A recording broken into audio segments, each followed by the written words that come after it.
Welcome back to Revenge Room. I'm so glad you are here with me today.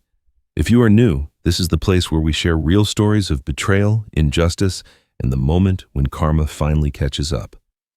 And if you have been with us before, you already know what is coming. So sit back, relax, and let us dive into today's story. Today's story is called My Son and His Wife Tried to Take Everything I Owned. My lawyer read one sentence. The room fell silent. Imagine spending your entire life building something from nothing. You work 60-hour weeks. You sacrifice vacations.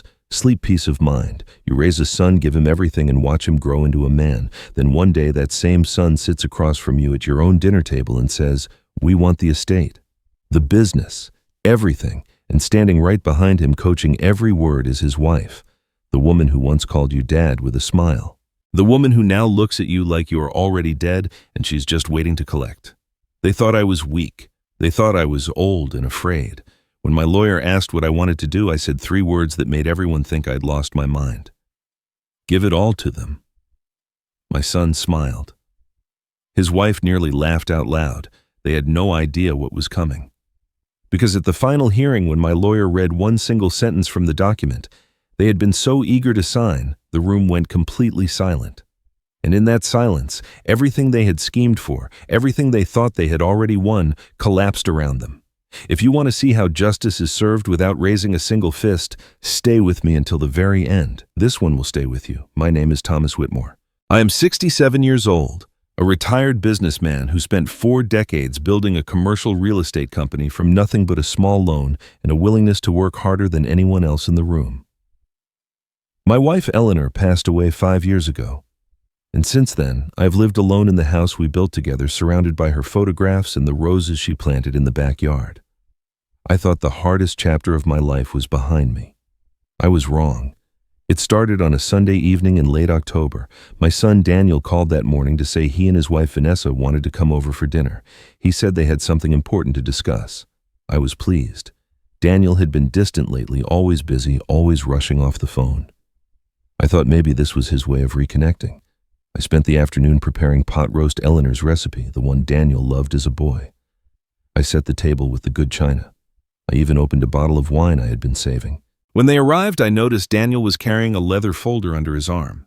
Vanessa walked in first, kissing my cheek with a smile that did not quite reach her eyes. She complimented the house, the food, the table setting. Everything was perfect, she said.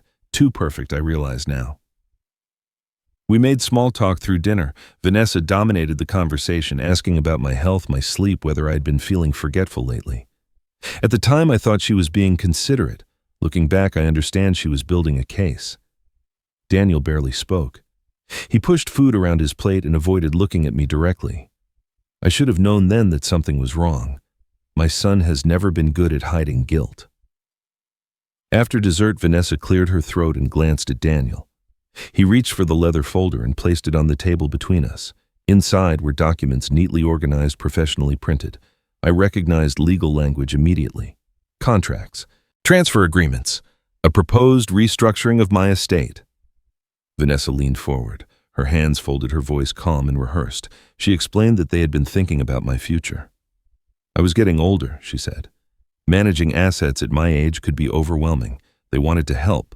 They wanted to take over the estate, the business holdings, the investments, everything. She called it a family decision. She called it protection. She called it love. I looked at my son. He would not meet my eyes. I asked him directly if this was what he wanted. He nodded slowly and said it made sense. It was the right thing to do. His voice sounded hollow, like someone reading lines written by someone else. And I knew in that moment that these words were not his. They were hers. I picked up the documents and scanned them. The paperwork was meticulous. They had already consulted an attorney. This was not a conversation. It was an ambush. Vanessa watched me read, her expression patient, confident. She expected me to sign. She expected me to fold. After all, I was just a tired old man, wasn't I? What fight could I possibly have left? Mrs. Helen Porter, my housekeeper for nearly 20 years, moved quietly around the table collecting plates. She had been with our family since before Eleanor died. Eleanor trusted her completely. I noticed Helen lingering near the kitchen door, moving slower than usual, as if she wanted to hear what came next. Vanessa noticed too. She turned sharply and said, "That's enough, Helen. You can go." Her voice was polite but dismissive, the way someone speaks to furniture. Helen nodded and disappeared into the kitchen without a word. I set the papers down and looked up at Eleanor's portrait on the wall. She smiled back at me, frozen in time, beautiful and wise. I could almost hear her voice. Be patient, Thomas. Watch carefully. Do not let them see what you are thinking. I told Daniel and Vanessa that I needed time. I could not sign something this important without reviewing it properly.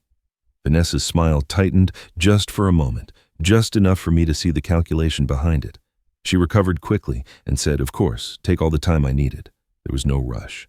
But as they stood to leave, she leaned close to me, her perfume sweet and suffocating, and placed her hand on my arm. You don't need to fight this, Dad, she said softly. It's what's best for everyone. Trust me.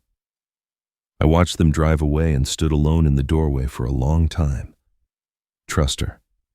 That was the one thing I knew I could never do again. I didn't sleep that night. I sat in my study until nearly 3 a.m. reading through the documents Daniel and Vanessa had left behind. Every page was designed to strip me of everything I had built. The house would transfer to Daniel's name. The business holdings would be liquidated and placed in a joint account they controlled. My investment portfolio would be restructured under their management. There was even a clause suggesting I relocate to a smaller residence, something more appropriate for my age and needs. They had thought of everything. They had planned this for months, maybe longer. And my own son had sat across from me at dinner, unable to look me in the eye, while his wife orchestrated the theft of my life's work. The next morning, I was still in my robe when the doorbell rang. It was barely 9 o'clock. Mrs. Helen had not yet arrived for the day. I opened the door expecting a delivery, perhaps a package I had forgotten I ordered. Instead, I found Vanessa standing on my porch alone, holding 2 cups of coffee from the expensive cafe downtown. She smiled warmly and said she hoped I didn't mind her stopping by. She thought we could talk just the 2 of us without Daniel getting emotional. She made it sound reasonable. She made it sound like she was doing me a favor. I let her in. That was my first mistake. We sat in my study, the same room where Eleanor and I had planned our retirement, where I had signed the papers that built my company, where I had held my son as a baby and dreamed about the man he would become. Vanessa set the coffee on my desk and settled into the chair across from me. For a few minutes, she maintained the performance. She talked about how much Daniel loved me, how worried they both were about my well-being, how difficult it must be living alone in such a large house. She mentioned my grandson Ryan, only 6 years old, and how important it was for him to have a secure future. She painted a picture of family unity, of shared responsibility, of love expressed through legal documents. Then I told her I would not sign. The mask fell instantly. Her face hardened, her posture shifted, and the sweetness in her voice evaporated like steam. She leaned forward and asked me what I thought I was doing. Did I not understand what was at stake? Did I think I could live forever? She accused me of being selfish, of hoarding wealth that should belong to the next generation, of punishing Daniel for wanting what any son would want. Her words came faster, sharper, each one designed to cut. She said I was living in the past, clinging to a dead woman's memory instead of accepting reality. She said Eleanor would be ashamed of me. I stood up. I told her to leave my house. I told her she had no right to speak my wife's name. That was when she hit me. It was not a punch. It was a slap open-handed across my left cheek. The sound was louder than the pain. She had calculated it perfectly, hard enough to humiliate, soft enough to leave no mark. I stumbled backward more from shock than force, and my hand knocked a pen off the desk. It clattered to the floor between us. Vanessa did not apologize. She did not even blink. She stood over me, her voice cold and steady, and said words I will never forget. You're just a stubborn old man who doesn't know what's good for him. Sign the papers, or I will make sure you spend your final years alone, without your son, without your grandson, without anyone who cares whether you live or die. I heard footsteps in the hallway. I turned toward the door and saw Daniel standing there. He had come in through the back entrance. He must have heard everything. The slap. The threat. His wife treating his father like an obstacle to be removed. For one moment I felt hope. My son was here. He would stop this. He would defend me. Daniel looked at me. His face was pale, his eyes wide. I saw something in his expression that might have been shame. I waited for him to speak, to step forward, to do anything a son should do when his father has been struck by his own wife. He did nothing. He reached for the door handle, pulled it closed, and walked away. I heard his footsteps retreat down the hall. I heard the back door open and shut. And then there was silence. Complete, absolute silence. I stood alone in my study, my cheeks still burning, my heart pounding against my ribs. I bent down slowly and picked up the pen that had fallen. My hand was trembling, but it was not fear that made me shake. It was rage. Cold, controlled, patient rage. The kind that does not explode. The kind that waits. I looked at the closed door where my son had stood. I thought about the boy I had raised, the young man I had supported through college, the father I had watched hold his own son for the first time. I thought I knew Daniel. I thought I understood who he was, what he valued, where his loyalties lived. I was wrong.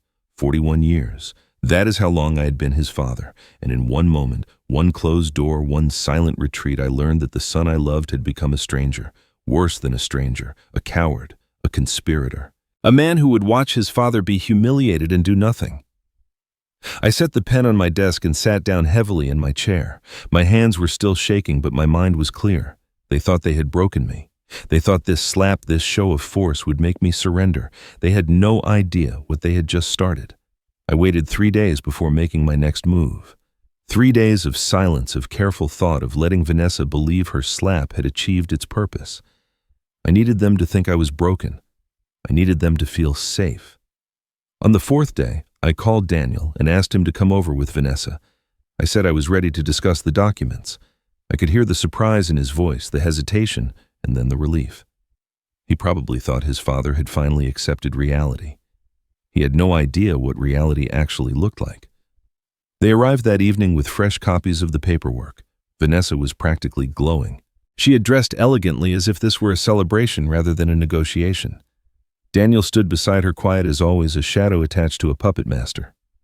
I invited them into the study, the same room where she had struck me, and I watched her eyes flicker with something like triumph when she saw me sitting behind my desk, pen in hand.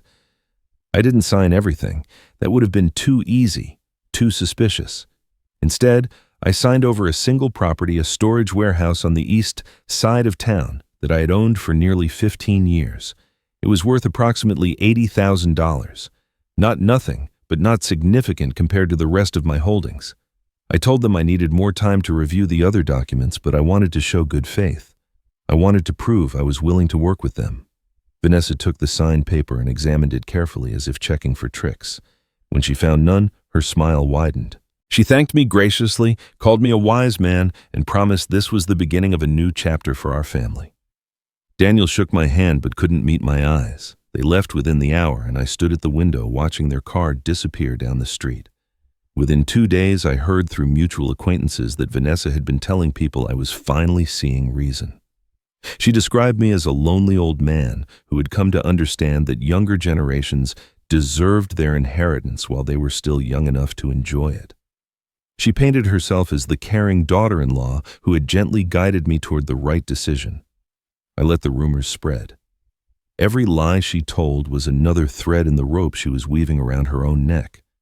That night, I sat alone in my study and made a phone call I should have made years ago. Richard Lawson answered on the second ring. He was my attorney, but more than that, he was one of my oldest friends. We had met in college, stayed close through decades of marriages, children, successes, and losses. He had handled my business contracts, my estate planning, and Eleanor's final affairs. If anyone could help me navigate what was coming, it was Richard. I told him everything. The dinner ambush, the documents, the slap, Daniel's silence, the warehouse I had signed away. Richard listened without interrupting. When I finished, there was a long pause on the line. Then he said something that stopped my heart. Eleanor warned me this day might come. I asked him what he meant. Eleanor had been gone for 5 years. What could she possibly have known about Vanessa's plans? Richard deflected smoothly, the way lawyers do when they are not ready to reveal everything. He told me we should focus on the present, on building a strategy, on protecting what remained. I pressed him, but he held firm. Not yet, Thomas. Trust me, when the time is right, you'll understand. He explained the legal framework we would use. California has strong protections for elderly citizens, he said. Undue influence laws exist specifically to address situations where family members pressure vulnerable adults into signing away assets. Elder financial abuse is a criminal offense, not just a civil matter. If we could document a pattern of coercion, manipulation, and exploitation, Everything Vanessa had pushed me to sign could be voided. More importantly, she and Daniel could face serious legal consequences. Richard's strategy was counterintuitive but brilliant. Let them overreach, he said. Let them get greedy. The more they take now, the deeper they dig their own grave. Every document they pressure me to sign, every dollar they transfer, every lie they tell becomes evidence. We would not strike back immediately. We would watch, wait, and build an airtight case. After we hung up, I sat in the darkness of my study thinking about Eleanor. I remembered a conversation we had years ago back when Vanessa first entered our lives. Eleanor had been watching her carefully, the way she observed everyone with quiet intelligence and sharp intuition. She had said something about Mrs. Helen that night, something I had almost forgotten until now. She sees everything, Thomas. Never underestimate the quiet ones. At the time, I thought she was simply praising Helen's work ethic. Now I wondered if Eleanor had meant something more. I picked up my phone and stared at Richard's number. There was something he was not telling me, something Eleanor had shared with him before she died. I could feel it in the careful way he chose his words. The pauses that lasted a fraction too long, the deflection when I asked direct questions. I called him back. He answered quickly as if he had been expecting it. "Richard," I asked slowly, "what exactly did Eleanor tell you before she died?" The pause that followed lasted a beat too long, and in that silence, I knew my wife had left me something more than memories. Richard did not answer my question that night. He told me to come to his office the following afternoon, that some conversations were better had in person, that I needed to understand the full picture before he could explain what Eleanor had shared with him. I barely slept, my mind racing with possibilities. What had my wife seen that I had missed? What preparations had she made without telling me? The woman I loved for over 40 years had kept secrets, and I was only now beginning to glimpse their shape. The next day, I drove downtown to Richard's law firm. His office occupied the top floor of a modest building near the courthouse, a location he had chosen deliberately. He liked being close to where justice was administered. It reminded him, he once told me, why he had become a lawyer in the first place. His secretary showed me in, and I found Richard standing by the window, a thick folder already open on his desk. He began by explaining the legal framework that would protect me. California, he said, has some of the strongest elder abuse laws in the country. The Welfare and Institutions Code, specifically Section 156.1.30, defines financial abuse of elderly adults in clear terms. Any person 65 or older who is subjected to coercion, undue influence, or manipulation in financial matters is entitled to significant legal protections. At 67, I qualified. More importantly, any transfer of property or assets obtained through such means could be declared void by a court. It was as if those signatures never existed. I asked him how we could prove coercion. Vanessa was careful. She used soft words and family language. She framed everything as concern for my well-being. Richard smiled, the kind of smile a chess player makes when he sees a winning move 3 turns ahead. He told me California is what lawyers call a one-party consent state. This means that as long as one person in a conversation agrees to be recorded, the recording is legal. I did not need Vanessa's permission to document her threats. I only needed my own. He opened his desk drawer and handed me a small digital recorder no larger than a cigarette lighter. He told me to carry it everywhere. Every conversation with Vanessa, every phone call with Daniel, every interaction that might reveal their true intentions. I was not gathering evidence for revenge, he explained. I was building a case for justice. There is a difference, and the law recognizes it. Then Richard showed me something that changed everything. He had been reviewing my financial records as part of our preparation, and he had discovered an account I had forgotten existed. Years ago, when Daniel was first starting his career, I had opened a joint savings account with him. It was meant to be a safety net, a place where he could access emergency funds if he ever needed help. I had deposited money into it over the years and then largely forgotten about it. The balance had grown to nearly $100,000. 2 weeks ago, $50,000 had been transferred out of that account. The recipient was not Daniel. It was an account belonging to Vanessa's mother. I stared at the bank statement, trying to process what I was seeing. Daniel had access to that account. He must have authorized the transfer. But the money went directly to Vanessa's family, not to any expense that could be justified as shared or necessary. This was not borrowing. This was theft. Richard explained the significance. Under California law, this transaction constituted financial elder abuse. The account was in my name as well as Daniel's, which meant any withdrawal required implicit authorization from both parties. Daniel had moved the money without my knowledge or consent. The fact that it went to his mother-in-law, rather than to his own account, suggested coordination with Vanessa. This was not a spontaneous decision. It was planned. I asked Richard what we should do. Should I confront Daniel? Should I close the account?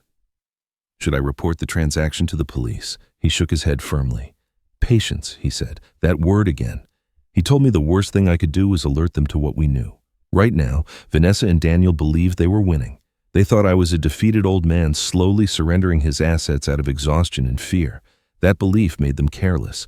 Careless people make mistakes, and every mistake they made from this point forward would be documented, recorded, and eventually presented to a judge.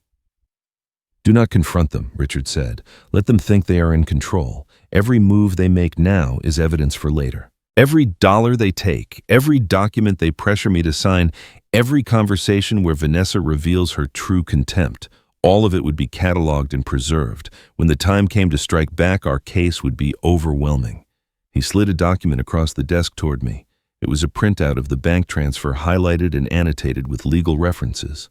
I looked down at the numbers at my son's name, authorizing the withdrawal at the destination account belonging to a woman who had never shown me an ounce of genuine kindness. Richard tapped the paper with his finger.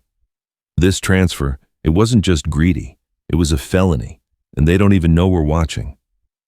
I picked up the document and studied it carefully. $50,000. That was the price at which my son had valued his integrity.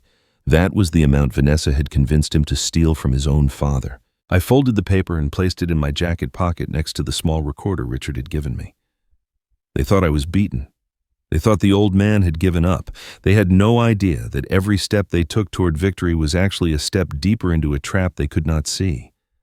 And I intended to let them walk all the way to the edge before I showed them how far they had to fall. Over the following weeks, I watched Vanessa more carefully than I ever had before. Richard had taught me to see patterns, to notice details, to understand that predators leave tracks even when they think they are invisible. What I discovered was both impressive and terrifying. My daughter-in-law was not simply greedy. She was strategic. She had built an entire system designed to protect herself while exposing everyone around her to risk. The most striking thing was how she operated through Daniel. I observed them during several visits to my home, and the pattern became unmistakable. Whenever documents needed signatures, Vanessa would hand them to Daniel with a casual instruction. Just sign here, honey. I've read it already. Daniel would comply without glancing at the content, without asking questions, without hesitation. His trust in her was absolute and blind. Every legal document, every bank authorization, every transfer request bore my son's signature.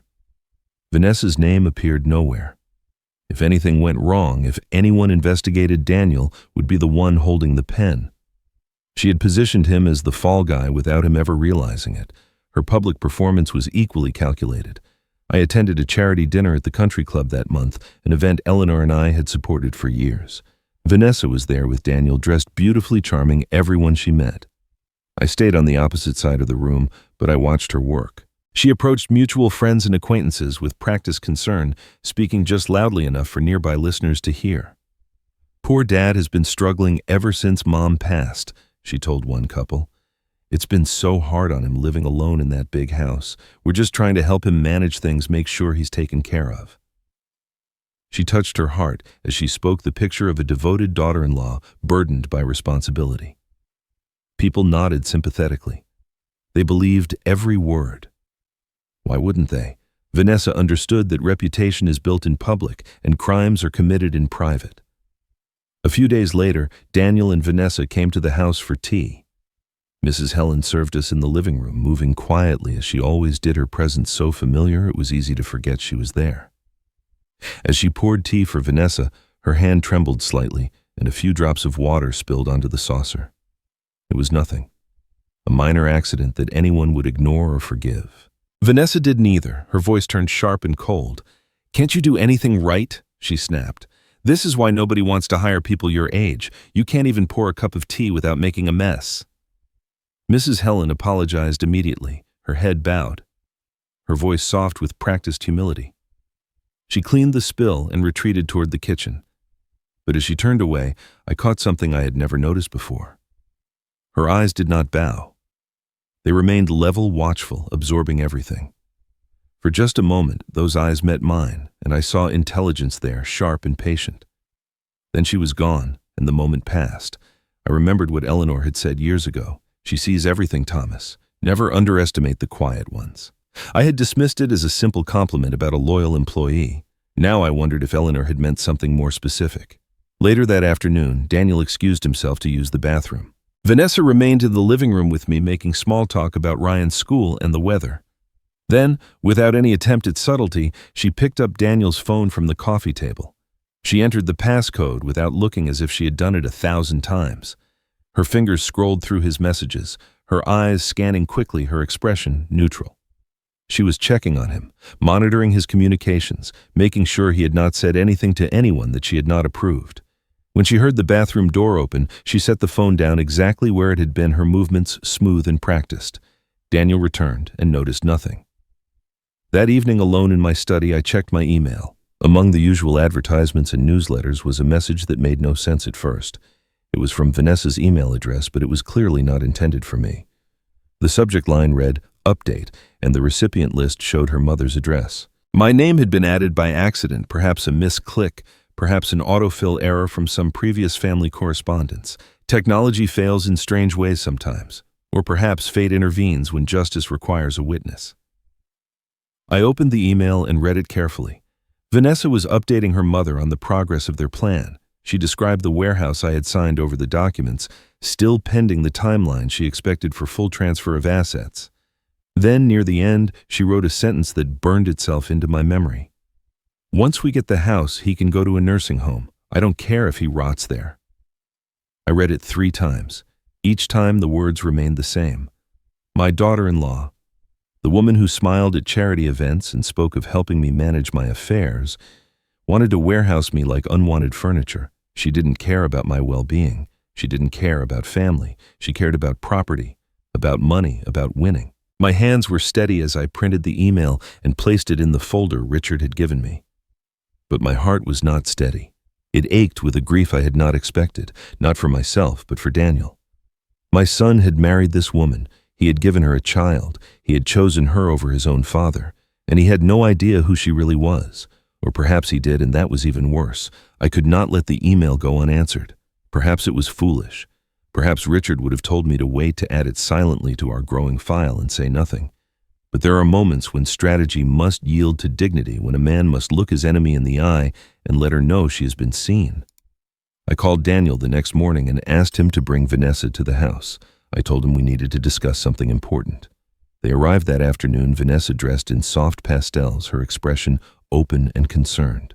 She had perfected the art of looking innocent. Daniel stood beside her, already tense, already preparing to defend whatever position his wife would take. I led them into the living room and handed Vanessa a printed copy of her email. I watched her face as she read it. For just a fraction of a second, something flickered behind her eyes. Fear, perhaps, or calculation. Then the mask settled back into place. She laughed softly and shook her head. "Dad, this is ridiculous. My email was hacked last month. Someone has been sending messages pretending to be me, trying to create problems." She looked at me with wounded sincerity. "You can't believe everything you read online. This is obviously fake." I turned to Daniel. I asked him directly if he believed that explanation. He hesitated, glancing at Vanessa, then back at me. "Dad, Vanessa told me about the hack when it happened. She reported it to her provider. This is someone trying to hurt our family." His voice was steady, but his eyes would not hold mine. He knew. Somewhere deep down he knew the truth, but he had made his choice, and he would defend it to the end. They left shortly after Vanessa, pausing at the door to remind me how much they loved me, how concerned they were about my well-being, how I should not let outside forces damage our family bonds. I said nothing. I simply watched them go, feeling more alone than I had since the day Eleanor died. That evening, I sat in my study with the lights off, staring at Eleanor's portrait. The moonlight through the window illuminated her face, her gentle smile, her knowing eyes. I spoke to her sometimes in the quiet hours when the house felt too empty. I told her what was happening. I told her about Daniel, about Vanessa, about the email that confirmed every fear. I asked her what I should do. The portrait, of course, said nothing, but I felt her presence somehow, as if she were still watching over me from wherever she had gone. I must have fallen asleep in my chair because the knock startled me awake. The clock on the mantel read nearly midnight. No one visited at this hour. My heart pounded as I made my way to the door, half expecting to find Vanessa there with new threats, new demands. Instead, I found Mrs. Helen standing in the hallway, still dressed in her work clothes, holding something small in her weathered hands. She apologized for the late hour. She said she had been waiting for the right moment, and tonight felt like it had finally arrived. She asked if she could come in. I stepped aside and led her to the study, confused but curious. Mrs. Helen sat across from me and placed a small USB drive on the desk between us. Her voice was calm and measured as she began to speak. "Mr. Thomas, I have waited 2 years for this conversation. Mrs. Eleanor asked me to watch. She saw what Vanessa was before anyone else did." I stared at the USB drive, unable to process what I was hearing. Eleanor had asked her to watch 2 years ago. Mrs. Helen continued explaining everything. 3 years before Eleanor passed, when Vanessa first started making comments about the house being too large, about Thomas being too old to manage his affairs alone. Eleanor had noticed. She recognized the pattern. She had seen people like Vanessa before, people who smiled while they calculated who spoke of love while they planned to take everything. Eleanor approached Mrs. Helen quietly, privately. She asked for a promise. "If anything happens to me," she said, "protect him. Watch carefully. Document everything. I may not be there to see it, but I know what is coming, and Thomas will need proof when the time comes." Mrs. Helen had kept that promise. For 2 years after Eleanor's death, she had watched silently and visibly. Vanessa never noticed her, never considered the housekeeper worth attention. That invisibility became her greatest asset. The USB drive contained everything. Video recordings captured on her phone during moments Vanessa thought were private. Photographs of documents Vanessa had tried to hide or destroy. Audio files of Vanessa coaching Daniel on exactly what to say and sign. A detailed log of dates, incidents, and observations written in Mrs. Helen's careful handwriting. 2 years of evidence gathered by the woman Vanessa had dismissed as incompetent, as old as beneath notice. I picked up the USB drive and turned it over in my hands. Such a small thing to contain so much truth. My throat tightened as I thought of Eleanor already dying, already knowing she would not be there to protect me herself, making arrangements to ensure I would not face this alone. Even from beyond the grave, my wife was still fighting for me.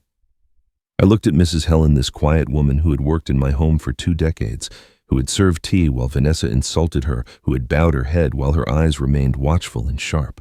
"She never noticed you," I whispered. Mrs. Helen's smile was sad and knowing. People like her never do. I spent the next several days reviewing the contents of Mrs. Helen's USB drive with Richard. The evidence was extraordinary. Video after video showed Vanessa in moments she believed were private, her mask completely removed, her true nature exposed. In one recording, she stood in my kitchen berating Daniel for questioning one of her decisions, her voice sharp with contempt. In another, she rifled through papers in my study while I was out photographing documents with her phone. The audio files were even more damning. Clear recordings of her coaching Daniel on exactly what to say, how to frame their requests, how to make everything sound like concern for my welfare. Richard organized everything chronologically, building a timeline that would be devastating in court. Then, Vanessa made her boldest move yet. She arrived at my house on a Tuesday afternoon with a new folder of documents. Daniel followed behind her, carrying nothing his role as always, to sign whatever she placed in front of him. Vanessa explained that she had been thinking about the future, about making sure everything was properly arranged to avoid complications later. She had consulted with an attorney, she said, and they had drafted a revised version of my will. The changes were minor, she assured me, just clarifications, just protection for everyone involved. I took the documents and read them carefully while she watched. The revisions were not minor. The new will essentially transferred everything to Daniel upon my death with immediate effect for certain properties. There were clauses that gave Daniel power of attorney over my medical decisions. There were provisions that would allow him to sell assets without my consent if I was deemed incapacitated. And buried in the language was a requirement for Daniel to sign as both witness and co-petitioner, making him legally bound to the document's execution. I looked at my son. He stood by the window staring out at the yard where he used to play as a child. Something in his posture seemed different. His shoulders were tight. His hands kept moving, fidgeting with his watch, his sleeve the curtain edge. He was uncomfortable in a way I had not seen before. I asked Vanessa to give us a moment alone. She hesitated, clearly reluctant to leave Daniel unsupervised with me, but she could not refuse without appearing suspicious. She smiled and said, of course she would wait in the living room. The door closed behind her, and for the first time in months, I was alone with my son. Daniel did not turn from the window. I walked over and stood beside him, looking out at the same view. The oak tree where I had hung his first swing, the patch of grass where I taught him to throw a baseball, the garden where Eleanor used to grow tomatoes, where Daniel would help her pick them on summer evenings. So many memories in that small yard, so much of our family's history written in that ordinary space. I spoke quietly, without anger or accusation. Son, you can still walk away. Whatever you've done until now, I can forgive. But once you sign this, there's no going back. Daniel's jaw tightened. I saw his eyes glistening, though he tried to hide it. He was remembering too. I could see it in the way he looked at the oak tree, the way his hand pressed against the glass as if reaching for something lost. He remembered fishing trips at the lake, the two of us sitting in silence, watching our lines, needing no words. He remembered learning to ride a bicycle in the driveway, my hand steadying him until he found his balance. He remembered his mother's voice at family dinners, saying the same thing she always said. Family is everything. For a long moment, I thought he might choose differently. I thought the boy I raised might still exist somewhere inside the man Vanessa had shaped. His hand trembled, his breath caught.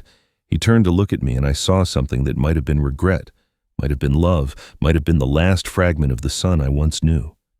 Then his phone buzzed in his pocket. He pulled it out instinctively, glancing at the screen. I saw the message before he could hide it. 3 words from Vanessa. Is it done? The moment shattered.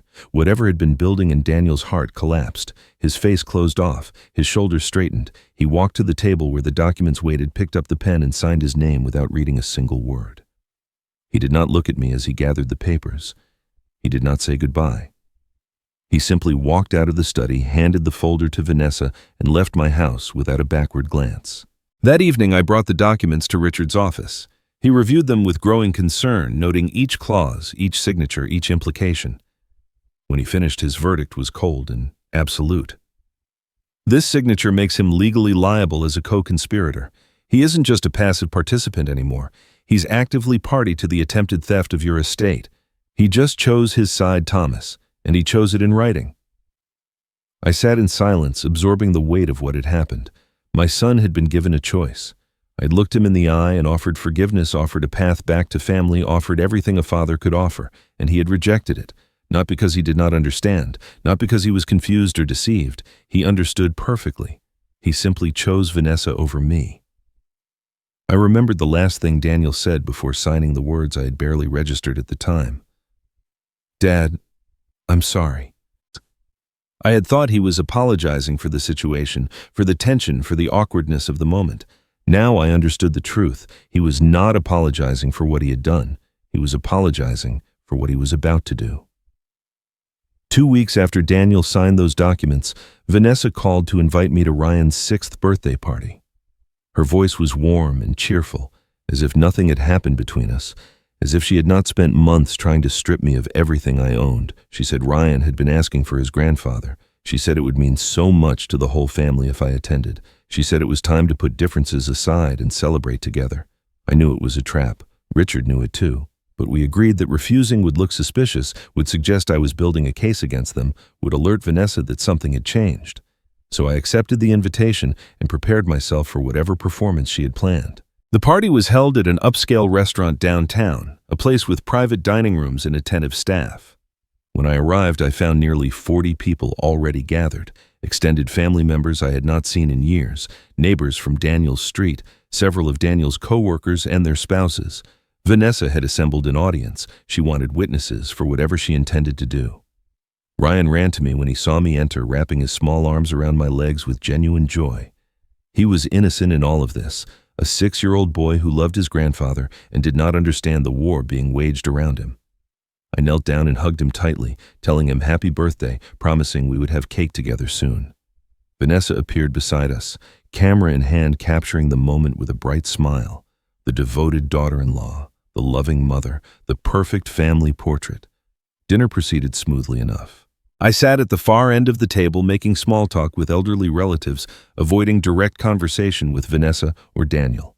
The food was excellent, the decorations were elaborate, everything suggested a celebration of abundance, of success, of family prosperity. Vanessa had staged it all carefully. Then came the toasts.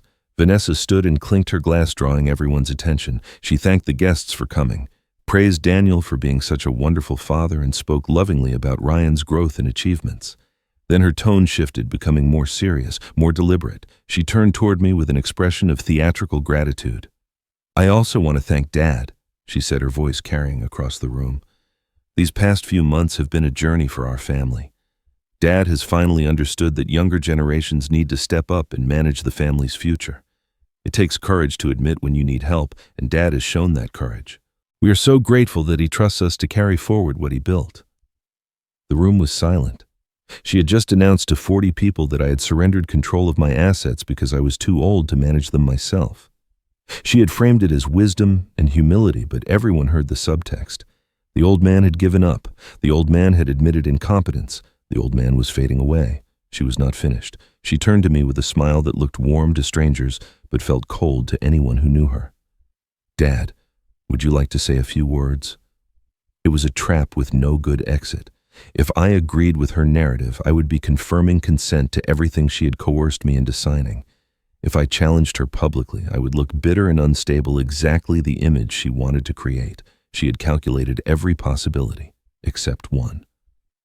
I stood slowly, leaning on the table as if my age had finally caught up with me. I looked around the room at the faces watching me, some curious, some uncomfortable, some pitying. I found the elderly woman near the back. Margaret, who had known Eleanor for 30 years, her eyes were filled with confusion and sadness. She knew something was wrong. She just didn't know what. I spoke calmly, my voice steady and warm. "Thank you all for being here to celebrate Ryan's birthday. He is the light of my life, and everything I've ever done has been for family. I only want what is best for my grandson, for my son, for everyone I love. That is all any father or grandfather can hope for." I sat down without elaborating, without agreeing, without denying. I gave Vanessa nothing she could use. Her smile faltered for just a moment, confusion flickering in her eyes. She had expected me to play along or to explode. My calm neutrality left her with neither victory nor ammunition. The party continued, but the atmosphere had shifted. Several guests exchanged glances. Conversations became quieter, more careful. Margaret caught my eye across the room and nodded slowly, a gesture I interpreted as solidarity, as recognition that something was deeply wrong, even if she could not name it. What Vanessa did not know, what she could not have anticipated, was that her toast had been recorded. 3 different guests had their phones out during her speech, capturing video of the birthday celebration. One was a coworker filming for his own social media. Another was a cousin capturing family memories. A third was a neighbor who wanted to show her husband what he had missed. Within 48 hours, Richard had obtained copies of all 3 recordings. I sat in his office watching the videos, seeing Vanessa's performance from multiple angles, hearing her words echo through the speakers. Richard played her toast 4 times, making notes, highlighting phrases, identifying the exact moments that would matter in court. He leaned back in his chair and looked at me with something close to admiration. "She just gave us a gift," he said. "Public coercion documented by witnesses who didn't even know they were helping us. She announced to a room full of people that you transferred assets because you're too old to manage them. That's not gratitude. That's a confession." I watched the video one more time, frozen on Vanessa's smiling face. She thought she had humiliated me. She thought she had cemented her victory in front of everyone who mattered. She had no idea she had just handed us the key to her own destruction. The days following Ryan's birthday party were quiet. I heard nothing from Daniel or Vanessa, which suited me perfectly. Richard and I were building our case piece by piece, organizing evidence, preparing for the moment when we would finally strike back. I had learned to be patient. I had learned that justice moves slowly but arrives with certainty. What I had not expected was a message from my son. It arrived on a Thursday evening just after sunset. My phone buzzed with a text from Daniel's number. The message was brief and cautious. "Can we meet just us tomorrow 10 a.m. at the cafe on Riverside, the one outside town?" I read it several times, searching for some hidden trap, some indication that Vanessa was behind this. But the tone felt different. It felt desperate. It felt like my son. I did not tell Richard. I did not tell anyone. If Daniel was reaching out on his own, I needed to hear what he had to say before deciding how to respond. I barely slept that night, caught between hope and suspicion, between the father who still loved his son and the man who had been betrayed too many times to trust easily. The cafe was a small place I had never visited, tucked away on a quiet street far from our usual circles. Daniel had chosen it deliberately, somewhere Vanessa would not think to look, somewhere they had no history. When I arrived, he was already seated in a corner booth, his back to the wall, his eyes watching the door. He looked exhausted. Dark circles shadowed his face, his hands wrapped around a coffee cup he was not drinking. I sat across from him and waited. For a long moment, neither of us spoke. Then Daniel's composure cracked, his eyes filled with tears. His voice broke as he began to speak. "Dad, I'm sorry. I know what we did is wrong. I've known for a long time, but I didn't know how to stop it. She controls everything. She decides what we do, what we say, who we see. I've been telling myself it was for Ryan, that I was protecting my family, but that's not true. I was just scared." He wiped his eyes with the back of his hand, looking more like the little boy I remembered than the man who had stood by while his wife struck me. "I'll tell the truth," he said. "I'll fix this, whatever it takes. I'll testify. I'll sign whatever you need. Just, please, Dad, please forgive me." I didn't speak immediately. I studied my son's face, searching for deception, for performance, for any sign that this was another manipulation. But all I saw was genuine anguish. All I saw was a man who had finally found the courage to confront what he had become. I reached across the table and took his hand. Then I stood, walked around to his side of the booth, and embraced him. For the first time in years, I held my son. I felt his shoulders shake with sobs. I felt my own tears fall. In that moment, everything else disappeared. The documents, the betrayals, the slap, the humiliation. There was only a father and his child, broken but reaching toward each other. We talked for nearly an hour. Daniel explained how Vanessa had isolated him over the years, how she had made him dependent on her approval, how she monitored his friendships and controlled their finances. He described feeling trapped, knowing something was wrong, but unable to see a way out. He said seeing my face at the birthday party, calm and dignified despite everything, had finally broken something loose inside him. He could not keep pretending. I told him about Richard. I told him about the evidence we had gathered. I told him that if he was willing to cooperate, we could end this together. Daniel nodded, wiping his face, something like hope returning to his eyes. We agreed to meet again the next day, same time, same place. He would bring whatever documents he could find at home. We would build the case together. I drove home feeling lighter than I had in months. My son was coming back to me. The family might yet be saved. But Vanessa had been watching. What I did not know, what Daniel had never thought to check, was that Vanessa tracked his location through his phone. She had installed monitoring software months ago, reading his messages, watching his movements, ensuring he never strayed from her control. She knew about our meeting before Daniel even returned home. She had read every word of his confession. That night, Vanessa was waiting when Daniel walked through the door. I can only imagine the scene based on what happened next. Her voice would have been ice, her words calculated to destroy. She would have told him exactly what would happen if he betrayed her. She would take Ryan and disappear. She would tell everyone Daniel was the mastermind, that she was just a victim following her husband's orders. She would destroy him publicly, legally, completely. Who would believe him over her? Who had ever believed him over her? Daniel crumbled. Whatever courage he had found in that cafe, Vanessa crushed it in their living room. She reminded him who was in control. She reminded him what he stood to lose. She reminded him that he was nothing without her. The next morning, I arrived at the cafe 15 minutes early. I ordered coffee and waited. 10 o'clock came and went, then 11. My phone buzzed with a text message. The words were brief and final. "I can't. I'm sorry. Please don't contact me again." I set down my phone and stared at the empty chair across from me. The coffee grew cold. The waitress refilled my cup twice before I waved her away. My son had found the courage to reach out, to confess, to ask for forgiveness. And someone had crushed that courage before it could take root. I knew exactly who. I paid my bill and walked out into the morning sun. The hope I had felt yesterday was gone, replaced by something harder. Vanessa had taken everything else from me. Now she had taken even the possibility of reconciliation with my son. There would be no more patience, no more waiting, no more mercy. It was time to end this. I drove home in silence. The radio off, the windows closed, the world muted around me. Daniel's final message echoed in my mind with every mile. I can't. I'm sorry. Please don't contact me again. 12 words that ended any hope of reconciliation. 12 words that proved Vanessa's control was absolute. My son had reached for me across the darkness, and she had pulled him back before he could grasp my hand. The house felt emptier than usual when I returned. Mrs. Helen had already left for the day. The rooms were still and quiet, filled with afternoon light that seemed to mock my grief. I poured myself a glass of whiskey and sat in my study, staring at Eleanor's portrait, wondering how everything had gone so wrong. I had built a life, raised a family, worked for decades to create something meaningful. And now I was alone, betrayed by my own blood, fighting a battle I was no longer sure I could win.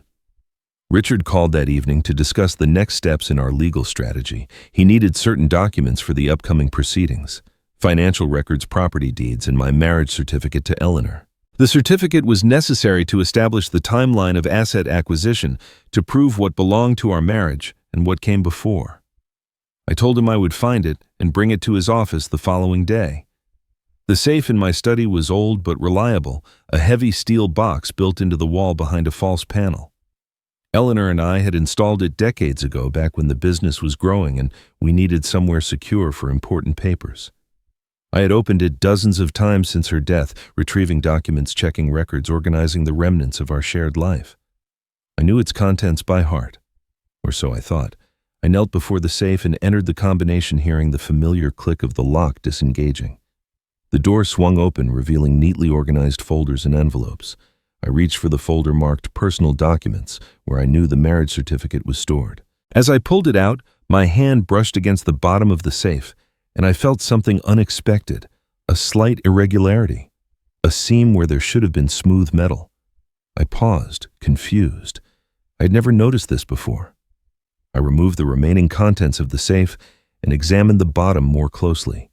There was a thin line forming a rectangle, barely visible, easy to miss if you were not looking for it. A hidden compartment. Eleanor's voice came back to me suddenly, a memory from years ago that I had never fully understood. We had been discussing the safe one evening, reviewing what was stored inside, and she had mentioned something in passing. "The bottom drawer is for emergencies only," she had said with a slight smile. "You'll know when." I had assumed she was joking, speaking metaphorically about being prepared for the unexpected. I never imagined she meant it literally. I pressed along the seam until I found a small indentation. Pushing down firmly, I heard a soft click, and the hidden panel popped open. Inside was a single envelope, yellowed slightly with age, addressed in Eleanor's elegant handwriting. My name. Just my name, written with the care she brought to everything she did. My hands trembled as I picked it up. The envelope was sealed, never opened. I turned it over and saw a date written in the corner. It was from 2 months before she died, when the cancer had already spread, when we both knew she was running out of time. She had written this while she was dying, while I sat beside her hospital bed, holding her hand while I told her everything would be all right, even though we both knew it would not. I opened the envelope carefully, as if the paper itself were precious. Inside was a single sheet of stationery, the kind Eleanor used for important correspondence. Her handwriting filled the page, weaker than I remembered, but still unmistakably hers. "My darling Thomas," the letter began. "If you are reading this, things have gotten bad. I hoped this day would never come, but I knew it might. I saw how Vanessa looked at what we built, not with love or gratitude, but with calculation. She measured everything we had and made plans I could see, even if you could not." I had to stop reading. My vision blurred with tears. I wiped my eyes and forced myself to continue. I couldn't say anything while I was alive. I didn't want to hurt Daniel. He loves her, or thinks he does, and I could not bear to break his heart while I still had breath. But I made preparations. Trust Richard. He has what you need. Trust Helen. She promised to watch. And trust yourself, Thomas. You were always stronger than you knew, even when you doubted it. I love you. I always will. Eleanor. I read the letter 3 times, then 4, then I lost count. Each time her voice grew clearer in my mind, as if she were sitting beside me, speaking the words aloud. She had known. 5 years before Vanessa made her move, Eleanor had seen the truth. She had recognized the predator hiding behind the smile. And instead of confronting it directly, instead of creating conflict that might have torn the family apart while she was dying, she had quietly built defenses. Richard had the legal protection. Mrs. Helen had the evidence. And Eleanor had left me this letter, this final gift, to let me know I was not fighting alone. I pressed the paper to my chest and wept. Not from sadness, though sadness was there. Not from grief, though grief never fully leaves. I wept from gratitude, from love that transcended death, from the overwhelming realization that my wife, even as cancer consumed her body, had spent her final months making sure I would be protected when the storm finally came. The letter fluttered in my shaking hands as I read it one more time. She knew. She always knew. And from somewhere beyond, Eleanor Whitmore was still fighting for me. I called Richard before the tears had even dried on my face. It was late, nearly 10 o'clock, but he answered on the second ring as if he had been expecting me. I told him about the hidden compartment, about the letter, about Eleanor's instructions to trust him. There was a long silence on the other end of the line. Then, Richard exhaled slowly, a sound heavy with years of kept secrets. "She made me promise to wait," he said quietly. "She made me swear I wouldn't tell you until you truly needed it. I've been carrying this for 5 years, Thomas. Every time I saw you struggling, every time Vanessa pushed harder, I wanted to say something. But Eleanor was very specific. She said you would know when the time was right. I had to trust her judgment." I asked him what she had done. What preparations had she made beyond Mrs. Helen's surveillance? And the letter in the safe. Richard told me to come to his office first thing in the morning. Some things, he said, needed to be shown rather than explained. I barely slept that night. My mind raced with possibilities, with questions, with the strange comfort of knowing Eleanor had been working to protect me, even as she was dying. I arrived at Richard's office before he did, waiting in the parking lot as the sun rose, watching the city wake up around me. Richard unlocked the door himself and led me to the conference room. On the table was a thick folder I had never seen before, marked with Eleanor's name and a date from 6 years ago. He opened it and spread the contents across the polished wood. Legal documents, financial statements, property transfers, and at the center of it all, a trust agreement bearing my wife's signature. 6 years ago, Richard explained Eleanor had come to him with a request.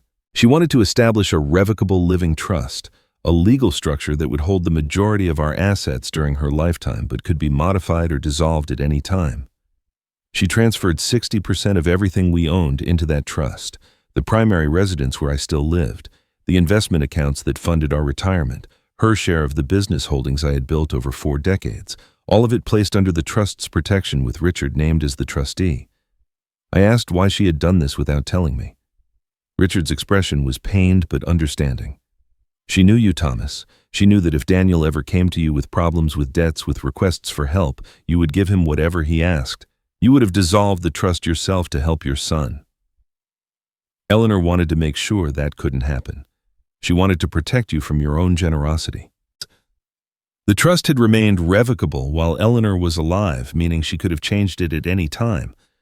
But when she died, something fundamental shifted. Under the terms she had established, her death automatically converted the trust into an irrevocable trust.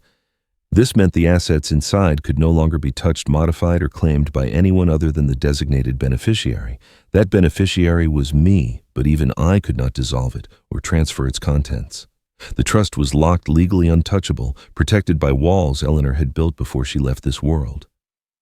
I sat back in my chair, trying to absorb what this meant. For months, Vanessa and Daniel had been scheming to take everything I owned. They had pressured me to sign documents, humiliated me in public, even resorted to physical violence. They believed they were close to victory. They believed the house, the investments, the business holdings were all within their reach. They were wrong. 60% of what they thought they were fighting for had never been available. The house Vanessa was so desperate to claim belonged to the trust, not to me. The investment accounts she wanted to drain were protected by legal structures she did not even know existed. Daniel and Vanessa had been battling over 40% of an estate they assumed was the whole, never realizing that Eleanor had already removed the majority from their grasp. I asked Richard why he had not revealed this sooner when the pressure first began. He leaned forward, his voice gentle but firm. Because Eleanor predicted exactly what happened. She knew Vanessa would push. She knew Daniel would follow, and she knew that if you had this information too early, you might use it to negotiate, to bargain, to try to save your relationship with your son by offering them something. She wanted you to see their true nature first. She wanted you to understand who they really were before you had the power to stop them. Eleanor had not just protected our assets. She had protected me from my own hope, my own desire to believe the best in my son, my own willingness to sacrifice everything for family. She knew I would have given Daniel the world if he had asked nicely enough, so she made sure I could not. Richard gathered the documents and organized them into a neat stack. The legal picture was now complete. Mrs. Helen's recordings and photographs proved the abuse. The email from Vanessa to her mother proved the intent. The party video proved public coercion. The bank transfers proved theft. And the irrevocable trust proved that Eleanor had anticipated all of it, had prepared for exactly this scenario, and had quietly ensured that Vanessa's schemes would ultimately fail. "They think they're winning," Richard said, sliding the folder toward me. "They have no idea they've already lost. The only question now is what you want to do about it." He paused, studying my face. "Do you want justice or do you want peace?" I thought about everything that had happened. The slap in my study, Daniel closing the door and walking away, the birthday party humiliation, the cafe where my son had found courage only to have it crushed, the letter from my dying wife still fighting for me from beyond the grave. I didn't hesitate. "I want both." Richard nodded slowly, a hint of something like admiration in his eyes. He picked up his phone and began making calls. The counterattack had finally begun. The weeks that followed were consumed by preparation. Richard and I worked late into the night, organizing evidence, rehearsing arguments, anticipating every possible counterattack. We filed our motion to void all transferred assets, citing elder financial abuse and undue influence. The court scheduled a preliminary hearing for mid-January at the Superior Court downtown. After months of patience, of watching and waiting, the day of reckoning had finally arrived. I woke before dawn on the morning of the hearing. The winter sun was just beginning to lighten the sky as I dressed in my best suit, the charcoal one Eleanor had always said made me look distinguished. I stood before her portrait and told her I would make her proud. Then I drove to the courthouse, my hands steady on the wheel, my heart calm with the certainty of what was coming. The courtroom was smaller than I had expected, a functional space with wooden benches and fluorescent lighting. Richard was already there when I arrived, reviewing documents at our table. Mrs. Helen sat in the gallery behind us, dressed simply, her presence so unremarkable that most people would overlook her entirely. That was precisely the point. Daniel and Vanessa entered a few minutes later with their attorney, Melissa Grant. Vanessa had dressed carefully for the occasion, wearing a modest navy dress with minimal jewelry. Her hair pulled back in a style that suggested wholesome simplicity. She looked like a devoted wife and mother, the picture of family values. Daniel walked beside her in a gray suit that seemed too large for him, his shoulders hunched, his eyes darting nervously around the room. He didn't look at me. Melissa Grant carried herself with the confidence of someone who believed she had already won. She was a competent attorney with a solid reputation, but Richard had done his research. She had no idea what she was walking into. Vanessa had clearly not shared the full truth with her lawyer. Melissa thought this was a straightforward inheritance dispute, an aging father being unreasonable about passing wealth to the next generation. She had prepared for a civil disagreement, not a criminal conspiracy. The judge entered and called the proceedings to order. She was a woman in her 60s, sharp-eyed and direct, with the bearing of someone who had seen every kind of family dysfunction the law could produce. She reviewed the preliminary filings and then invited Melissa Grant to present her client's position. Melissa rose and delivered her opening statement with practiced ease. She described Thomas Whitmore as a man struggling with the challenges of aging a widower who had difficulty accepting that he could no longer manage complex financial affairs. She painted Daniel as a loving son trying to help his father transition into retirement gracefully. The documents Thomas had signed, she argued, were evidence of his own recognition that younger hands should guide the family's future. There was no coercion here, she insisted, only a family working together to plan for the inevitable. She submitted the signed property transfers, the revised will, and the warehouse deed as evidence of my consent. She noted that I had never filed a police report, never sought medical attention, never made any formal complaint until now. This was clearly a case of regret. She suggested an old man changing his mind after voluntarily making decisions he now wished he could take back. Throughout her presentation, Vanessa sat with her hands folded, her expression serene. She glanced at Mrs. Helen once briefly without recognition. The housekeeper was invisible to her, just as she had always been. Daniel stared at the table in front of him, unable to meet anyone's eyes. When Melissa finished, the judge turned to Richard. He rose slowly, buttoning his jacket, taking his time. He didn't attack the documents Melissa had presented. He did not argue about my mental capacity or challenge the signatures themselves. Instead, he opened a leather folder and removed a single sheet of paper. "Your Honor," he said calmly, "before we proceed further, I would like to read one sentence from California Probate Code Section 86. He paused, letting the silence build. Then he read aloud, "Any transfer of property obtained through undue influence, coercion, or abuse of a vulnerable adult shall be deemed voidable at the election of the victim." He set the paper down and looked directly at the judge. "My client is 67 years old. Under California law, he qualifies as a vulnerable adult entitled to specific protections. The documents opposing counsel has submitted as evidence of consent were not signed voluntarily. They were obtained through a systematic campaign of psychological manipulation and coercion, and in one documented instance through physical assault." A murmur rippled through the courtroom. Melissa Grant's confident expression flickered. Daniel's face went pale. Only Vanessa remained still, though I saw her fingers tighten almost imperceptibly against her folded hands. Richard continued without raising his voice. "We have video evidence of the respondent coaching her husband on what to say and sign. We have audio recordings of threats made against my client in his own home. We have financial records showing unauthorized transfers to accounts controlled by the respondent's family. We have witness testimony from individuals who observed public humiliation designed to establish a false narrative of my client's incompetence. And we have documentation of a physical assault that occurred in my client's private study, witnessed by his own son, who chose to close the door and walk away rather than intervene." The judge's expression had shifted from routine attention to focused intensity. She turned toward Vanessa, her gaze sharp and measuring. "Counselor," she said to Melissa Grant, "is there something your client would like to address before we proceed?" Melissa turned to Vanessa, clearly expecting guidance, clearly realizing for the first time that she had not been told the full story. Vanessa's serene composure cracked, her lips parted, but no words came. Her eyes darted to Daniel, to the judge, to Mrs. Helen sitting quietly in the gallery. For the first time since I had known her, Vanessa Whitmore had nothing to say. The silence that followed the judge's question stretched for several long seconds.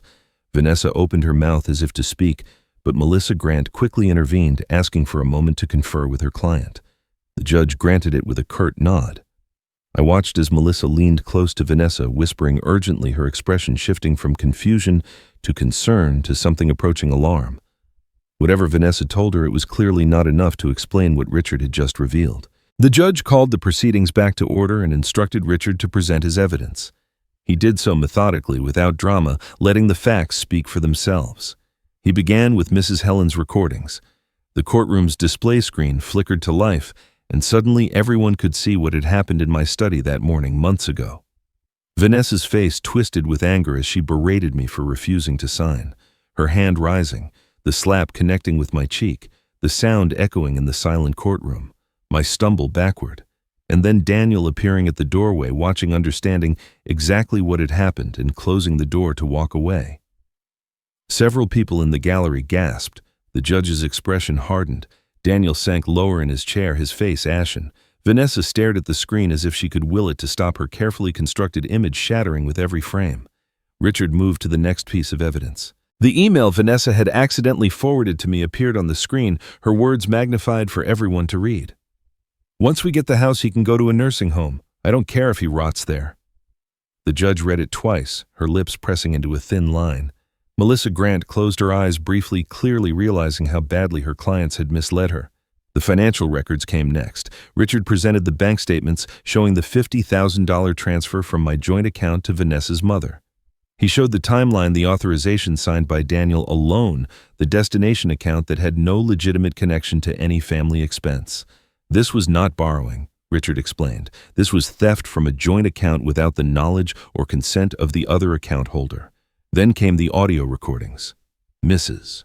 Helen had captured multiple conversations over 2 years, moments. when Vanessa believed she was alone with Daniel, coaching him on exactly what to say to me, how to frame their requests, when to push and when to retreat. Her voice filled the courtroom, cold and calculating, strategizing about how to isolate me, how to make me feel dependent, how to create a paper trail that would make their takeover appear legitimate. Finally, Richard presented testimony from 3 guests at Ryan's birthday party. Each had recorded Vanessa's toast on their phones, capturing her public declaration that I had admitted incompetence, that I had willingly surrendered control of my assets because I could no longer manage them. Viewed in isolation, her words might have seemed like gratitude. Viewed alongside everything else, they were clearly an attempt to manufacture consent through public coercion. Vanessa could not contain herself any longer. She shot to her feet, her voice shrill with desperation. "This is outrageous. That woman has been spying on us for years. She had no right to record private conversations. This is illegal surveillance, and none of it should be admissible." Richard remained calm, almost serene. He turned to the judge and spoke in measured tones. "Your Honor, California is a one-party consent state under Penal Code Section 632. As long as one party to a conversation consents to the recording, it is legal. Mrs. Porter was present in every instance captured on these recordings. She was in the room. She was part of the household. Everything she documented is fully admissible under California law." The judge nodded slowly, confirming Richard's interpretation. Vanessa's objection collapsed before it could gain any traction. She remained standing for a moment, looking around the courtroom, as if searching for some escape route that did not exist, then sank back into her chair. Melissa Grant rose and requested a recess to consult with her clients. Her voice was strained, professional composure barely masking obvious distress. The judge granted 20 minutes. Melissa led Daniel and Vanessa to a small conference room adjacent to the courtroom. Through the glass window, I could see animated discussion, Melissa gesturing sharply, Vanessa shaking her head. Daniel slumped in his chair with his face in his hands. When the recess ended, only Melissa Grant returned to the courtroom initially. She approached the bench with a document in her hand and addressed the judge directly. "Your Honor, I am filing a motion to withdraw as counsel for the respondents." Her voice was steady but carried an undertone of barely controlled anger. "My clients provided materially false information during the preparation of this case. That misinformation affects my ability to represent them ethically and effectively. I cannot in good conscience continue as their attorney." The judge reviewed the motion briefly and granted it without hesitation. Melissa Grant gathered her files, nodded once to the bench, and walked out of the courtroom without looking back at Daniel or Vanessa. She had been deceived by her own clients, and her professional reputation demanded immediate distance from their actions. Daniel and Vanessa returned to the defendant's table alone. Daniel's eyes found mine across the room, wide with desperation, silently pleading for something I couldn't give him. He had made his choices. He had signed the documents. He had walked away when his father was struck. Now, he would face the consequences of those decisions without anyone to shield him. Vanessa sat rigid in her chair, pulling a legal pad from her bags, scribbling notes frantically as if she could somehow construct a defense from nothing. Her hand trembled slightly as she wrote. The polished confidence she had carried into this courtroom had evaporated completely. She was alone now, exposed with nowhere to hide. The judge watched this display for a moment, her expression mixing contempt with something that might have been pity. Then she turned her full attention to Vanessa, her voice carrying the weight of judicial authority. "Mrs. Whitmore," she said slowly, "your attorney has withdrawn. You are now representing yourself and your husband in these proceedings. Given the evidence presented, I suggest you consider your position very carefully." She paused, letting the gravity of the situation settle over the room.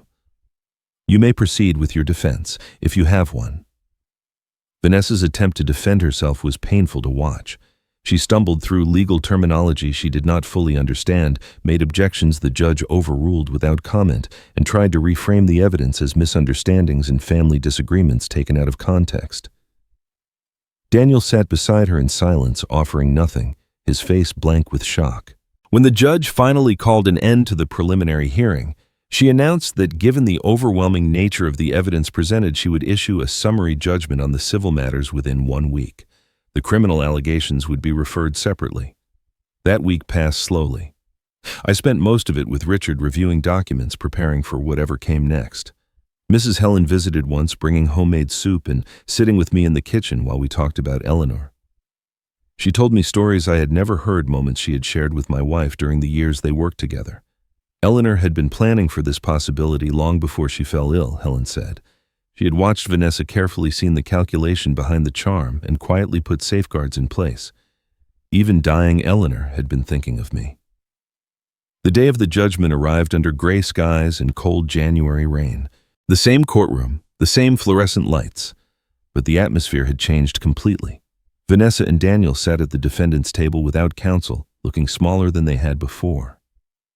Vanessa had tried to hire another attorney during the week, but word had spread quickly through the legal community. No reputable lawyer wanted to touch their case. The judge entered and took her seat. She wasted no time on preliminaries. She had reviewed all evidence submitted, she said, and reached her conclusions on the civil matters before the court. Her voice was formal, almost clinical, as she delivered the ruling. All property transfers executed under the documents in question were declared void. The warehouse I had signed over, the revised will, every paper I had put my name to under Vanessa's pressure, all of it was nullified as if it had never existed. The assets would be returned to my sole control immediately. Daniel Whitmore was found liable as a co-conspirator in the financial exploitation of a vulnerable adult. His sentence was 3 years of probation, mandatory restitution of all funds improperly transferred, and a permanent record of his involvement in elder abuse. He would carry this mark for the rest of his life. Every background check, every job application, every future endeavor would bear the stain of what he had done to his own father. Vanessa Whitmore faced far more severe consequences. The judge announced that the criminal allegations, including assault and elder financial abuse under California Penal Code 368, would be referred to the district attorney for prosecution. Given the flight risk demonstrated by her previous threats to disappear with her son, she was to be taken into custody immediately pending arraignment. A 5-year restraining order was issued prohibiting her from any contact with me, direct or indirect, for the duration. The courtroom fell silent as the weight of these words settled over everyone present. Then Vanessa broke. She shot to her feet, her voice cracking with desperation. "This isn't fair. I was trying to help this family. Everything I did was for Daniel, for Ryan, for our future. You don't understand what it's like to watch someone waste everything they built instead of passing it on to the next generation." The judge let her finish. Then she spoke in a voice cold enough to freeze the air between them. "Mrs. Whitmore, what you did to a 67-year-old man, your own father-in-law, was not help. It was exploitation. You manipulated him, coerced him physically, assaulted him, and attempted to steal everything he spent his life building. The evidence is overwhelming, and your own words condemn you. This court has no sympathy for your position."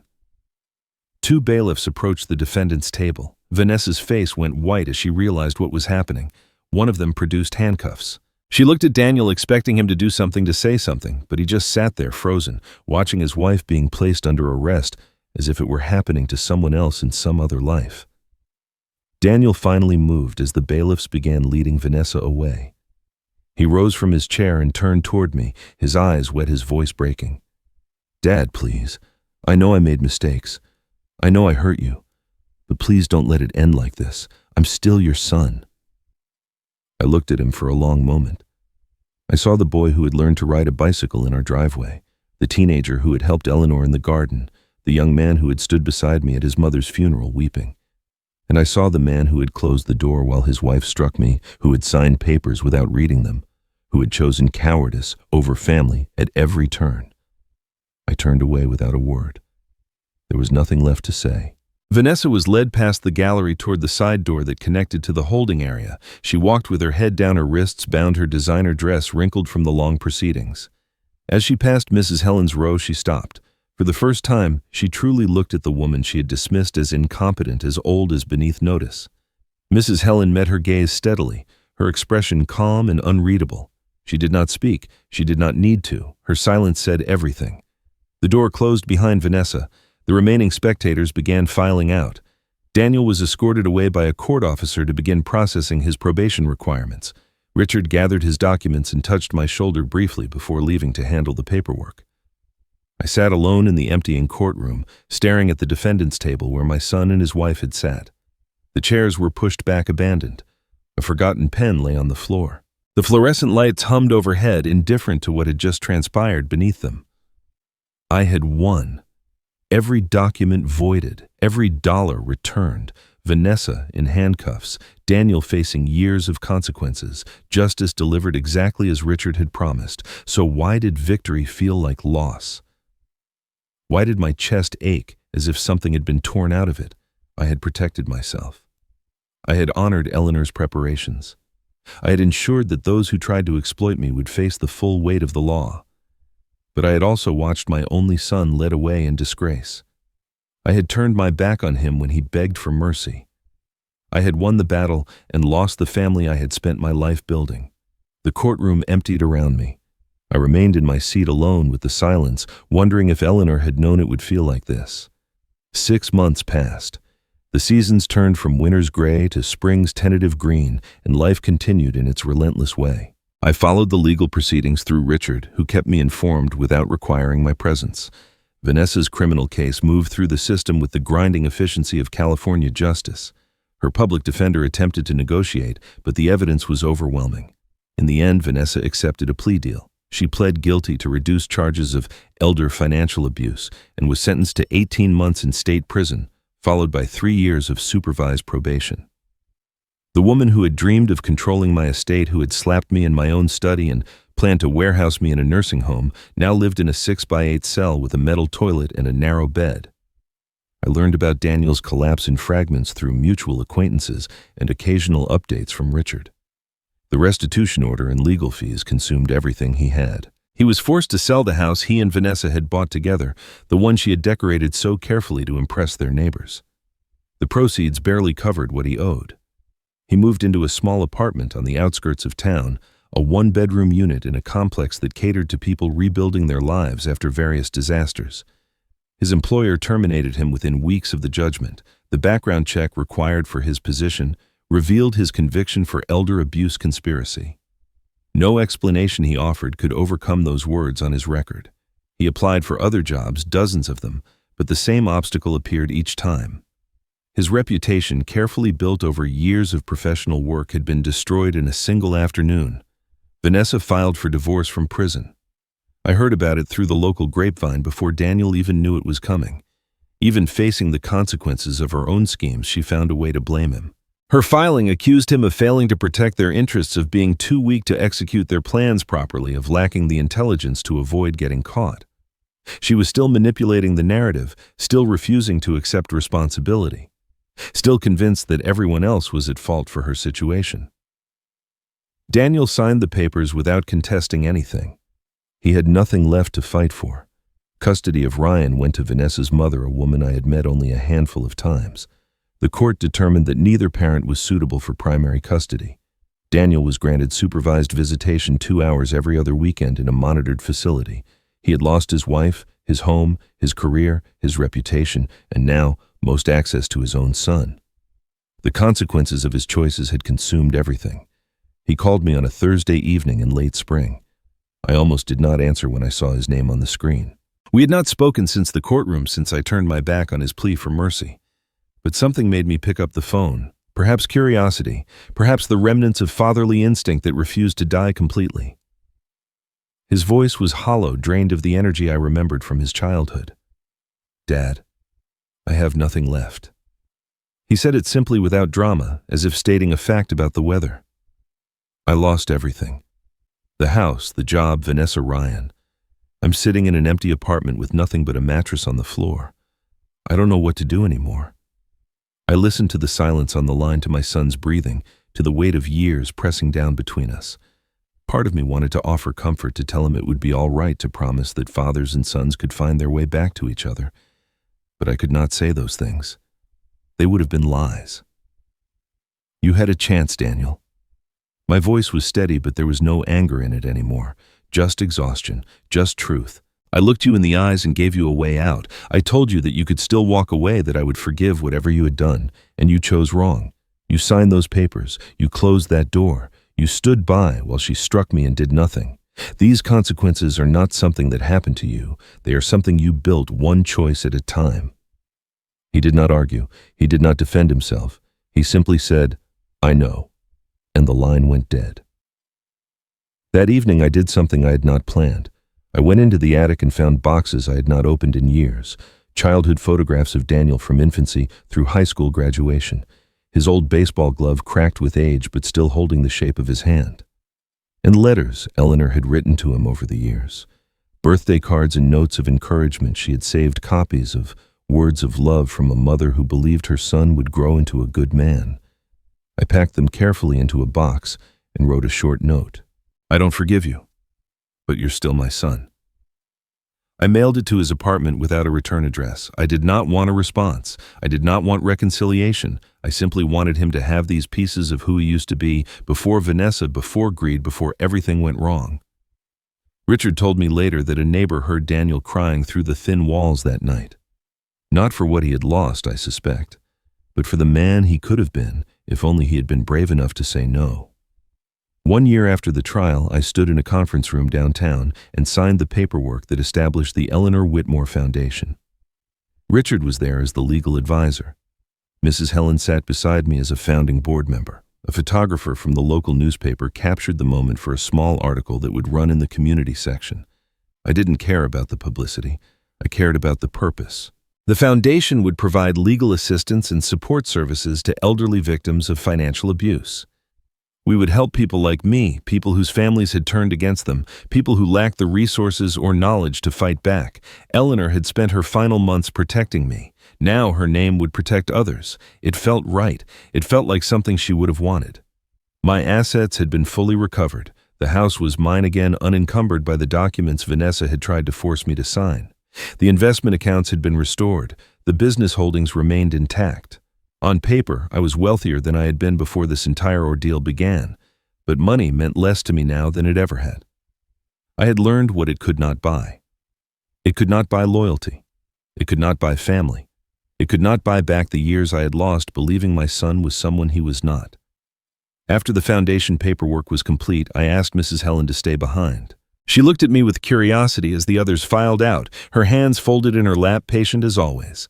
I handed her an envelope.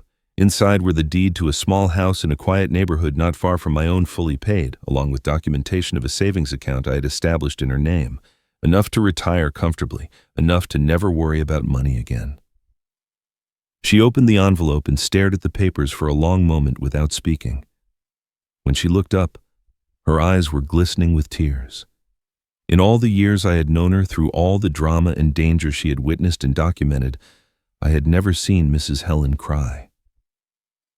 "Mr. Thomas," she whispered, her voice breaking. "This is too much.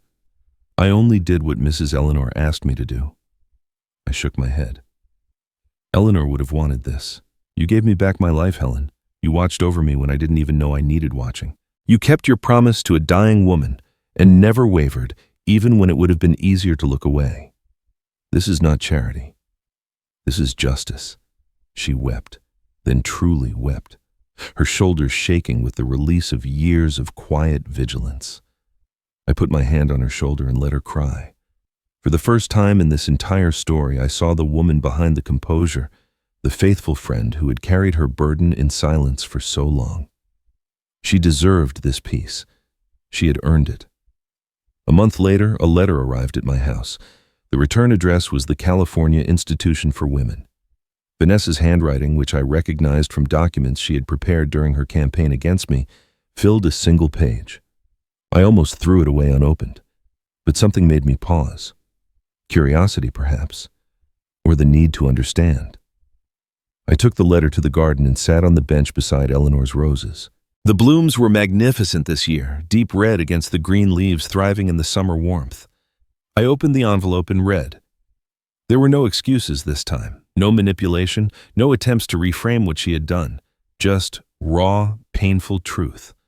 "I grew up watching my stepfather control everyone around him through money and fear," she wrote. "He decided who ate and who went hungry, who was praised and who was punished, who mattered and who didn't. I swore I would never be powerless like that again. I spent my whole life making sure I would always be the one in control. And somewhere along the way, I became exactly what I hated. I hurt you. I destroyed Daniel. I lost my son. I'm sitting in a cell with nothing but time, and I finally understand what I did. I'm not asking for forgiveness. I know I don't deserve it, but I needed you to know that I see it now. I see what I became. I'm sorry. Not because I got caught, because I finally understand. I read the letter twice. Then I folded it carefully and placed it in my jacket pocket. I did not respond. I would not respond. Some wounds do not need closure. They need distance. They need time. They need the quiet space where healing happens without words. That evening, I sat on the porch as the sun descended toward the horizon. The sky turned orange and pink and finally deep purple. I had brought Eleanor's portrait outside, propped it on the small table beside my chair, so she could watch the sunset with me as she had done so many times when she was alive. I was not celebrating victory. The satisfaction of winning had faded months ago, replaced by something more complex, more bittersweet. I had survived. I had kept my dignity. I had refused to become bitter or vengeful, refused to let their cruelty transform me into something less than I was. Eleanor had protected me from beyond the grave, and I had honored her preparations by using them wisely, justly, without malice. The roses bloomed red against the fading light. Eleanor's roses still alive after all these years, still beautiful, still faithful, like the woman who had planted them. I closed my eyes and let the evening settle around me. The air was warm. The birds were singing their last songs before nightfall. Somewhere in the distance a dog barked and children laughed. Justice doesn't shout, I whispered to no one. It doesn't rush. It waits, patient, quiet, and certain, just like she always did. And that is where Thomas's story ends. But before you go, I want to share some thoughts with you. This story is not just about money or property. It is about trust. It is about the people we love and the painful reality that sometimes those people do not love us back the way we deserve. Thomas did everything right as a father. He built a life provided for his family and opened his heart to his son's wife. And they used that love against him. Here is what I want you to take away from this. First, always protect yourself legally, even from family. A trust, a will, proper documentation. These are not signs of distrust. They are acts of wisdom. Eleanor understood this. She prepared for the worst while hoping for the best, and that preparation saved Thomas when he needed it most. Second, pay attention to the quiet ones. The people who truly care about you are often not the loudest voices in the room. Mrs. Helen saw everything because she was invisible to those who only valued power and wealth. Kindness to everyone around you is never wasted. Third, if someone shows you who they really are, believe them. Vanessa showed signs from the beginning. Eleanor saw it. Thomas did not want to see it. We often ignore red flags because we want to believe the best in people. But sometimes protecting yourself means accepting uncomfortable truths. And finally, justice does not require revenge. Thomas won without becoming cruel. He kept his dignity. That is the greatest victory of all. Thank you for staying with me until the end. If this story moved you, share it with someone who needs to hear it. I will see you in the next one.